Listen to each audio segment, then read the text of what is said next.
Praise the Lord. കർത്താവിൻ്റെ ധന്യതിരുനാമം ഇന്ന് ഈ പ്രഭാതത്തിൽ മഹിമപ്പെടുമാറാകട്ടെ. വീണ്ടും ഒരു നല്ല പ്രഭാതം, ഒരു പൊൻപുലരി നമുക്ക് കർത്താവ് നൽകി തന്നു. ആയുസ്സോടെ, ആരോഗ്യത്തോടെ, ബലത്തോടെ കർത്താവിനെ സ്തുതിക്കുവാൻ, മഹത്വപ്പെടുത്തുവാൻ കർത്താവ് തന്ന എല്ലാ നന്മകളെയും കർത്താവിൻ്റെ കൃപകളെയും ഓർത്ത് കർത്താവിനോട് ഹൃദയം തുറന്ന് നന്ദി അർപ്പിക്കുവാൻ കർത്താവ് തന്ന ഭാഗ്യത്തിനായി ഹോവയ്ക്ക് എല്ലാ മാനവും മഹത്വവും അർപ്പിച്ചുകൊണ്ട്, നന്ദി അർപ്പിച്ചുകൊണ്ട് ഇന്ന് ഈ പ്രഭാതത്തിലെ വേദവചന ധ്യാനചിന്തയിലേക്ക് ദൈവവചനത്തിന് ചുറ്റാകെ ഇരിക്കാൻ നമുക്ക് ആധാരമായ ഒരു വാക്യം വായിക്കാം. സങ്കീർത്തനങ്ങളുടെ പുസ്തകം 4-ാമത്തെ അധ്യായം, അതിൻ്റെ 1-ാമത്തെ വാക്യം. സാംസ് ചാപ്റ്റർ 4 വേഴ്സ് 1. എൻ്റെ നീതിയായ ദൈവമേ, ഞാൻ വിളിക്കുമ്പോൾ ഉത്തരമരുളണമേ. ഞാൻ ഞെരുക്കത്തിലിരുന്നപ്പോൾ നീ എനിക്ക് വിശാലത വരുത്തി. എന്നോട് കൃപ തോന്നി എൻ്റെ പ്രാർത്ഥന കേൾക്കണമേ. നമുക്ക് പരിചിതമായ വാക്യമാണ് ഇത്. ഇത് വാക്യങ്ങളിൽ പറയുന്നുണ്ട്, ഞാൻ സമാധാനത്തോടെ കിടന്നുറങ്ങും, നീയല്ലോ യഹോവേ എന്നെ നിർഭയം വസിക്കുമാറാക്കുന്നത്. പ്രാർത്ഥനയ്ക്ക് ഉപയോഗിക്കുന്ന വാക്യങ്ങളുടെ ധാന്യം വീഞ്ഞും വർദ്ധിച്ചപ്പോൾ അവർക്കുണ്ടായതിനും അധികം സന്തോഷം നീ എൻ്റെ ഹൃദയത്തിൽ തന്നിരിക്കുന്നുവല്ലോ തുടങ്ങിയ വാക്യങ്ങളൊക്കെ നമുക്ക് പരിചിതവും എടുത്തുപയോഗിക്കാനുള്ളതുമായ വാക്യങ്ങളാണ്.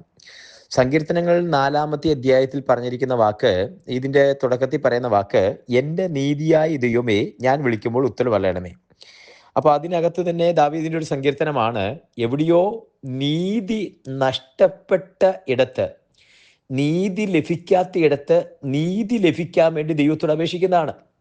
അല്ലെങ്കിൽ നീതിക്ക് വിരുദ്ധമായി, ക്രമരഹിതമായി, ക്രമമല്ലാത്ത എവിടെയോ പീഡിപ്പിക്കപ്പെടുമ്പം അവിടെ വിളിക്കപ്പെടുകയാണ്. അതല്ലെങ്കിൽ സമയത്ത് മറുപടി കിട്ടാതെ, കാത്തിരുന്നിട്ട് മറുപടി കിട്ടാതെ നോക്കിയിരുന്നിട്ട് അതിൻ്റെ ഭാരം ഏറ്റുകൊണ്ട് ദൈവത്തോട് പ്രാർത്ഥിക്കുന്ന പ്രാർത്ഥനയാണ്, നീതിയായ ദൈവമേ ഞാൻ വിളിക്കുമ്പോൾ ഉത്തരമരുളണമേ. അപ്പോൾ അനീതി കാണുന്ന, അനീതി കേൾക്കുന്ന, അനീതി അനുഭവിക്കുന്ന ഒരു സാഹചര്യത്തിലാണ് ദാവീദ് ഈ വാക്ക് പറയുന്നത്, എൻ്റെ നീതിയായ ദൈവമേ ഞാൻ വിളിക്കുമ്പോൾ ഉത്തരമരുളണമേ. ഇന്ന് ഈ വചനത്തിന്റെ തുടക്കത്തിൽ തന്നെ ആദ്യത്തെ ഒരു ദൂത് ദൈവജനത്തോട് പറയാം, അത് കേൾക്കുന്ന ദൈവമക്കളോട് പറയാം. ലോകത്തിൽ അനീതി കാണുമ്പോൾ, നിനക്ക് നീതി നിഷേധിക്കപ്പെടുമ്പോൾ, നിന്റെ സമയം താമസിച്ചു പോകുമ്പോൾ, നിനക്ക് ലഭിക്കേണ്ടതിലമ്മ ലഭിക്കാതിരിക്കുമ്പോൾ, നിന്നെ കുറ്റപ്പെടുത്തുമ്പോൾ, ഒറ്റപ്പെടുത്തുമ്പോൾ, മാറ്റി നിർത്തുമ്പോൾ, നിനക്ക് അഭയം തേടാനൊരിടമുണ്ട്, ആശ്രയിക്കാനൊരിടമുണ്ട്, അനീതിയുടെ മധ്യത്തിൽ നീതി ലഭിക്കുന്നൊരിടമുണ്ട്, ക്രമക്കേടിന്റെ നടുവിൽ ക്രമം ലഭിക്കുന്നൊരിടമുണ്ട്, അതേ അസത്യത്തിന് നടുവിൽ സത്യമായ ഒരിടമുണ്ട്, സാഹചര്യത്തിന്റെ നടുവിൽ നിനക്ക് ആശ്രയിക്കാനൊരിടമുണ്ട്. അതാണ് എൻ്റെ നീതിയായ ദൈവമേ ഞാൻ വിളിക്കുമ്പോൾ ഉത്തരമരുളണമേ. സർവശക്തനായ ദൈവമേ, സൈന്യാധിപനായ ദൈവമേ, എൻ്റെ ഉടയവനായ ദൈവമേ, ഇതൊക്കെ പറയുന്ന വാക്കുകളാണ്. പക്ഷേ ഇവിടെ കർത്താവിനെ, ദൈവത്തെ അഭിസംബോധന ചെയ്ത് എൻ്റെ നീതിയായ ദൈവമേ, അത് പറയാനൊരു കാരണമുണ്ട്. കാരണം ദൈവത്തിന്റെ പക്കൽ നീതിയുണ്ട്. നീതിയോടെ വിധിക്കുന്ന ദൈവത്തോടാണ് ദാവീദ് പറയുന്നത്, എൻ്റെ നീതിയായ ദൈവമേ ഞാൻ വിളിക്കുമ്പോൾ ഉത്തരമരുളണമേ. 1-ാമത്തെ സന്ദേശം പറയുക, ഒരു നീതിയുള്ള ന്യായാധിപതി നിനക്ക് വേണ്ടിയുണ്ട്. നീതിയുള്ള ന്യായാധിപതി ഉണ്ട്. ഒരിക്കൽ യേശു കർത്താവ് ഒരു ഉപമ പറഞ്ഞു, അനീതിയുള്ള ന്യായാധിപന്റെ കാര്യം, മടുത്തു പോകാതെ പ്രാർത്ഥിക്കാൻ തക്കവണ്ണം പറഞ്ഞപ്പോൾ അനീതിയുള്ള ന്യായാധിപന്റെ കാര്യം പറഞ്ഞിട്ട് അവസാനം പറയുന്നു, ഒടുവിൽ ആ വിധവ വന്ന് എന്റെ മുഖത്തടിക്കുമെന്ന് പറഞ്ഞുകൊണ്ട് ആ അനീതിയുള്ള ന്യായാധിപൻ അവളുടെ കാര്യം സാധിപ്പിച്ചു കൊടുത്തെങ്കിൽ സ്വർഗസ്ഥനായ നിങ്ങളുടെ പിതാവ് എത്രയധികം ഈ നീതിയുള്ള ദൈവത്തോടുള്ള വിളിക്കൊരു മറുപടി ഉണ്ടെന്ന് കർത്താവ് ഉറപ്പിക്കുക. നീതിയുള്ള ന്യായാധിപതിയായ ദൈവത്തോടുള്ള വിളിക്ക് ഒരു ഉത്തരമുണ്ട്. 1. 2, അതിന് അടുത്ത വാക്യത്തിൽ പറഞ്ഞ, ഞെരുക്കത്തിലിരുന്നപ്പോൾ നീ എനിക്ക് വിശാലത വരുത്തി. അടുത്തൊരു വാക്കാ, എന്നോട് കൃപ തോന്നി എൻ്റെ പ്രാർത്ഥന കേൾക്കണമേ. അപ്പോ അടുത്തൊരു വാക്ക്, ഞെരുങ്ങിയിരിക്കുന്നൊരവസ്ഥ ഉണ്ടായിരുന്നു. ഇന്ന് ഈ വചനം കേട്ടുകൊണ്ടിരിക്കുമ്പോൾ ആരെങ്കിലുമൊക്കെ ഞെരുക്കത്തിലായിരിക്കുന്നേ, ഇംഗ്ലീഷിൽ ഒരു നല്ല വാക്ക് അതിന് ഉപയോഗിക്കുന്നുണ്ട്, ഫ്രസ്ട്രേഷൻ എന്ന് പറയുന്ന വാക്ക്. അത് എല്ലാ തരത്തിലും ഉപയോഗിക്കും. മാനസിക ഞെരുക്കം ഉണ്ടാകാം. പുറമേ ഒരു കുഴപ്പമൊന്നും ഇല്ലെങ്കിലും മാനസികമായി ഞെരുങ്ങിയിരിക്കുന്ന അവസ്ഥ, ബുദ്ധിപരമായി അവസരത്തിനൊത്തു അതേ പ്രതികരിക്കാൻ പറ്റാത്തതുപോലെ മാനസികമായി തകർക്കപ്പെട്ടതുപോലെ ഫ്രസ്ട്രേഷൻ അനുഭവിക്കുന്ന ഒരവസ്ഥ. അത് ജോലി ചെയ്യുന്ന ഓഫീസിലോ, കുടുംബത്തിനകത്തോ, അതേ സമൂഹത്തിനകത്തോ, സഭയ്ക്കകത്തോ, ചാർച്ചക്കാരിലെ ബന്ധുക്കളുടെ അകത്തൊക്കെ പെട്ടുപോയിട്ട് ഒരു ഫ്രസ്ട്രേഷൻ, ഞെരുക്കത്തിലിരുന്ന അവസ്ഥ. ഇനി ഒരു തരത്തിൽ പറഞ്ഞാൽ വീട്ടിനകത്ത് സാമ്പത്തികമായി ഞെരുക്കമുള്ള അവസ്ഥ ഉണ്ടായേക്കാം. സാമ്പത്തികമായി വിങ്ങി വീർപ്പ് മുട്ടുന്ന അവസ്ഥ ഉണ്ടായേക്കാം, ഞെരുങ്ങുന്ന അവസ്ഥ ഉണ്ടായേക്കാം. അവിടെയും ദൈവം ഇടപെടും. അവിടെയും ദൈവത്തിന്റെ ഇടപെടൽ ഉണ്ടാകും.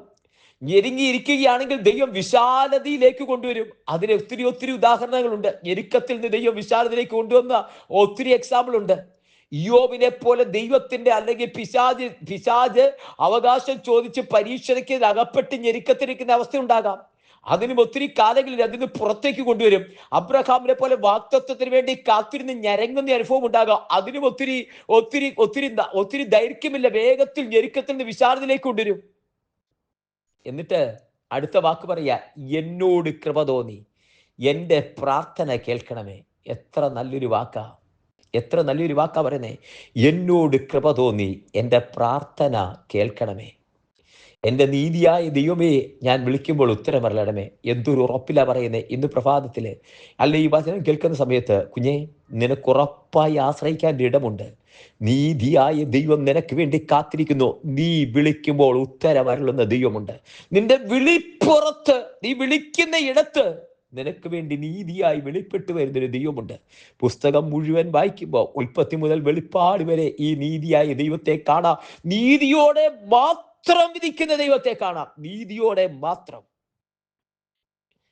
ഞെരുക്കത്തിലിരുന്നപ്പോൾ വിശാലത വരുത്തി. ഇന്ന് ഏത് തരത്തിൽ ഒരു ഞെരുക്കത്തിലാണെങ്കിലും, മാനസികമായി, ശാരീരികമായി, ആത്മീകമായി, അതേ ഭൗതികമായി ഞെരുക്കത്തിലാണെങ്കിൽ അതിനകത്ത് നിന്ന് ദൈവം പുറത്തു കൊണ്ടുവരും. നീ ഒരു ആത്മീക ഞെരുക്കത്തിലാണോ? പുറത്തു വരാൻ പറ്റാത്തതുപോലെ, ആത്മീക വിശാലതയിലേക്ക് വരാൻ പറ്റാത്തതുപോലെ ആത്മീക ഞെരുക്കത്തിലാണെങ്കിൽ അതിൽ നിന്ന് പുറത്തു കൊണ്ടുവരുന്ന ഒരു ദൈവത്തിന്റെ കൃപയുണ്ട്. Glory glory glory. അതിൽ നിന്ന് പുറത്തു കൊണ്ടിരുന്ന ഒരു ദൈവത്തിന്റെ കൃപയുണ്ട്. ഞെരുക്കത്തിരുന്നപ്പോൾ നീ എനിക്ക് വിശാലത വരുത്തി. എന്നോട് കൃപ തോന്നി എൻ്റെ പ്രാർത്ഥന കേൾക്കണമേ. ഇന്ന് കൃപ തോന്നുന്ന ദൈവമുണ്ട്. കൃപ തോന്നുന്ന ദൈവം. അതിനൊരു നല്ല ഉദാഹരണം എസ്തേറിന്റെ പുസ്തകത്തിൽ കാണാം. പ്രാർത്ഥന കഴിഞ്ഞ് മൊർദെഖായി അവളോട് പറഞ്ഞു, ഈ ഒരു കാര്യത്തിന് വേണ്ടി ആയിരിക്കും നീ രാജസ്ഥാനത്ത് എത്തിയിരിക്കുന്ന ആർക്കറിയാം. ആ 3 ദിവസത്തെ പ്രാർത്ഥന കഴിഞ്ഞ് നിയമപ്രകാരം അല്ലെങ്കിലും രാജാവിന്റെ അടുത്ത് ചെല്ലുമെന്ന് പറഞ്ഞ് കയറി ചെല്ലുന്ന മൊർദെഖായി. അവിടെ എഴുതിയിരിക്കുന്ന വാക്ക്, അവളോട് കൃപ തോന്നി പൊൻചെങ്കോൽ നീട്ടി അവൾ അതിൻ്റെ അഗ്രം തൊട്ടു. ഇന്ന് കൃപ തോന്നുന്ന ദൈവത്തിന്റെ അടുക്കലാ വന്നിരിക്കുക. കൃപ തോന്നുന്ന ദൈവത്തിന്റെ അടുക്കല് ദൈവത്തോട് നിലവിളിക്കുമ്പോൾ, എന്നോട് കൃപ തോന്നി എൻ്റെ പ്രാർത്ഥന കേൾക്കമേ. കുഞ്ഞെ, നിന്നോട് കൃപ തോന്നുന്ന ഒരു ദൈവമുണ്ട്. അതുകൊണ്ടാണ് വചനം എബ്രായ ലേഖനം 4:16 വാക്യത്തിൽ പറയുന്നത്, അതുകൊണ്ട് കരുണ ലഭിക്കുവാൻ, തക്ക സമയത്ത് സഹായത്തുള്ള വരം പ്രാപിപ്പാൻ, കൃപ ലഭിക്കാൻ ധൈര്യത്തോടെ കൃപാസനത്തോടെ അടുത്തു വരിക. ഇന്ന് കൃപ ലഭിക്കാൻ വേണ്ടി ആ കൃപാസനത്തോളം അടുത്തു വരിക. നിനക്ക് കൃപ തരുന്ന ദൈവം ഉയരത്തിലുണ്ട്. വിളിക്കുമ്പോൾ നിന്റെ വിളിപ്പുറത്ത് ഇറങ്ങി വന്ന കൃപ തരുന്ന ദൈവം, നിന്നെ കടാക്ഷിക്കുന്ന, നിനക്ക് ദയ പകരുന്ന ദൈവം നിന്നോട് കൂടെയുണ്ട്. ആത്മാവിൽ ജനത്തെ അതങ്ങനെ ഏറ്റെടുക്കാം. കൃപ തരുന്ന ദൈവത്തിന്റെ പക്കലേക്ക് നമ്മെ തന്നെ സമർപ്പിക്കാൻ കർത്താവ് അനുഗ്രഹിക്കട്ടെ. സ്വർഗീയ പിതാവേ, ഈ ജനത്തെ ഞാൻ അനുഗ്രഹിച്ച് പ്രാർത്ഥിക്കുന്നു. വചനം കേൾക്കുന്ന എല്ലാവരെയും അങ്ങ് അനുഗ്രഹിച്ചിരിക്കുക. സ്തോത്രം ചെയ്യുന്നു. അങ്ങയുടെ നാമത്തില് ജനത്തെ അനുഗ്രഹിച്ച് പ്രാർത്ഥിക്കുന്നു. എൻ്റെ നീതിയായ ദൈവമേ, ഞാൻ വിളിക്കുമ്പോൾ ഉത്തരം പറയണമേ. ഞാൻ ഞെരുക്കത്തിരുന്നപ്പോൾ നീ എനിക്ക് വിശാലത വരുത്തി. എന്നോട് കൃപ തോന്നി എൻ്റെ പ്രാർത്ഥന കേൾക്കണമേ. കേൾക്കുന്ന പ്രാർത്ഥന കേൾക്കുന്ന ദൈവം, കൃപ തോന്നുന്ന ദൈവം, ഞെരുക്കത്തിൽ നിന്ന് വിശാലതയിലേക്ക് കൊണ്ടിരുന്ന ദൈവം, കൂടെയുള്ളതിനായി നന്ദി പറയുന്നു. നീതിയോടെ വിധിക്കുന്ന ദൈവം, ഞങ്ങളോട് കൂടെ ഉള്ളതിനായി നന്ദി. ഈ കേൾക്കുന്ന ജനത്തെ അങ്ങ് അനുഗ്രഹിച്ചിരിക്കാൻ സ്തോത്രം. കർത്താവിന്റെ കരം കൂടിയിരിക്കുന്നതിനായി സ്തോത്രം. അങ്ങയുടെ നാമത്തിൽ ജനത്തെ അനുഗ്രഹിച്ചു പ്രാർത്ഥിക്കുന്നു. തൃക്കരങ്ങളിൽ സമർപ്പിക്കുന്നു. അവിടുന്ന് പ്രാർത്ഥന കേട്ടിരിക്കാൻ സ്തോത്രം. എല്ലാ മാനവത്വത്തോടെ എടുക്കും യേശുവിൻ നാമത്തിൽ തന്നെ. ആമേൻ, ആമേൻ, ആമേൻ. കർത്താവ് എല്ലാവരെയും അനുഗ്രഹിക്കട്ടെ. ദൈവം കൂടിയിരിക്കട്ടെ. God bless U. നാളെ നമുക്ക് വീണ്ടും കാണാം. അതുവരെ കർത്താവിന്റെ വിശാലമേറിയ ചിറകടിയിൽ നമ്മളെ മറക്കുമാറാകട്ടെ. God bless you and thank you so much.